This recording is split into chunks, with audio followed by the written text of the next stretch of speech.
नमस्कार रुम्पा उइथ বিলাসপুটে আপনাদের স্বাগত। আজও চলে এসেছি খুব সুন্দর একটা রেসিপি নিয়ে। তো আপনারা তো থাম্বনেলটা দেখে বুঝতেই পারছেন।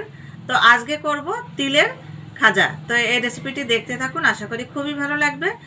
আর এই তিলের খাজাটা আমি আগে একবার করেছি, তবে সেটা অন্যভাবে করেছি, আর আজকে করব সম্পূর্ণ আলাদাভাবে। তো আপনারা পুরো ভিডিওটা দেখুন, আশা করি খুবই ভালো লাগবে। তো এখন আমি শুরু করব। তো তিলের খাজা করার জন্য এখানে আমি 1 বাটি সাদা তেল নিয়েছি। এবার এই তিলটা ভেজে নেব শুকনো খোলায়। তিলটা এইভাবে নাড়তে থাকবো। এই দেখুন তিলের কালারটা কত সুন্দর চেঞ্জ হয়ে গেছে, তিলটা ভাজা হয়ে গেছে। এবার নামিয়ে নেব। তিলটা ভালো করে ভেজে নিয়েছি, একটু লাল লাল করে। এবার সাইড করে রেখে দেব। আর এবার একটা থালা রেডি করে নেব। তো একটু ঘি নেব। এই ঘিটা দিয়ে থালের চারিদিকে মেখে নেব।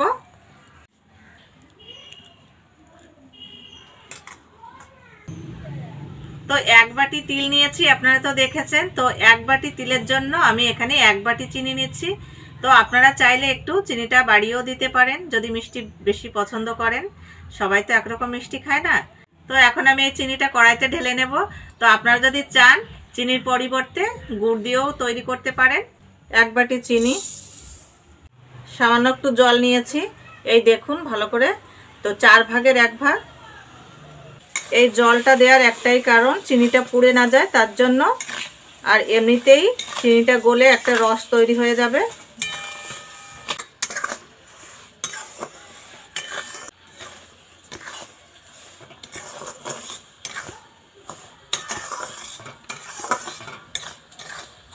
এই দেখুন চিনিতে যে জলটা দিয়েছিলাম শুকিয়ে, তো এখন চিনিটা গলতে শুরু করেছে আর এই ক্যারামেল হতে শুরু করেছে। এই দেখুন কালারটাও চেঞ্জ হয়ে গেছে।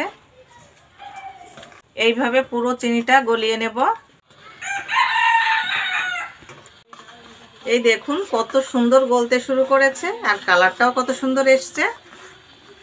দেখুন চিনিটা কত সুন্দর ক্যারামেল হয়ে গেছে। এইবার দেখব কতটা কি হলো। এখানে বাটিতে একটু জল নিয়েছি। এবার এই জলে নিয়ে দেখব কতটা কি হলো।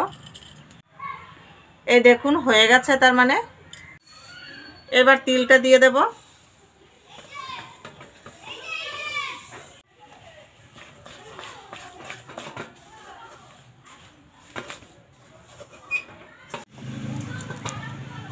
এই দেখুন তিলের খাজাটা হয়ে গেছে।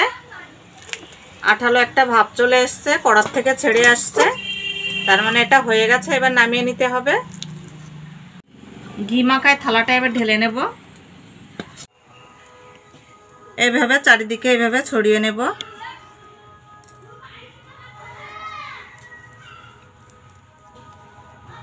এই নরম থাকতে থাকতে একটু কেটে নেব।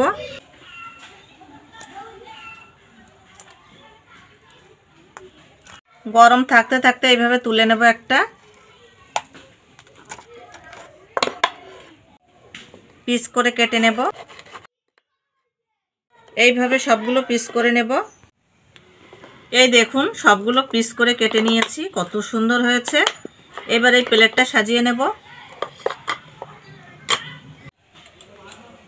এবার এখান থেকে একটা ভেঙে দেখি। দেখুন কত সুন্দর মুচমুচে। তো আপনারা দেখেই বুঝতে পারছেন কতটা মুচমুচে। তো এখান থেকে একটা তিলের খাজা খেয়ে দেখি কেমন হলো।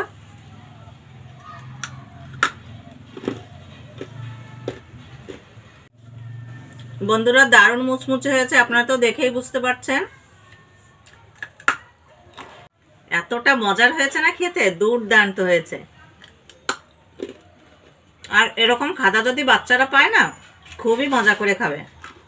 শুধু বাচ্চা কেন, ছোট থেকে বড় প্রত্যেকেই পছন্দ করবে। তো আপনাদের এই তিলের খাজাটা কেমন লাগলো অবশ্যই কমেন্ট করে আমাকে জানাবেন। তো আপনারা যারা এই মুহূর্তে এই ভিডিওটা দেখছেন তাদেরকে অসংখ্য ধন্যবাদ আর আমার ভালোবাসা রইল। তো রেসিপিটি ভালো লাগলে একটা লাইক শেয়ার কমেন্ট করে আমার পাশে থাকবেন।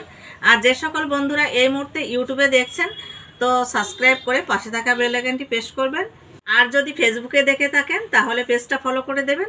আজ এই পর্যন্ত, দেখা হচ্ছে আবার কোনো রেসিপি নিয়ে।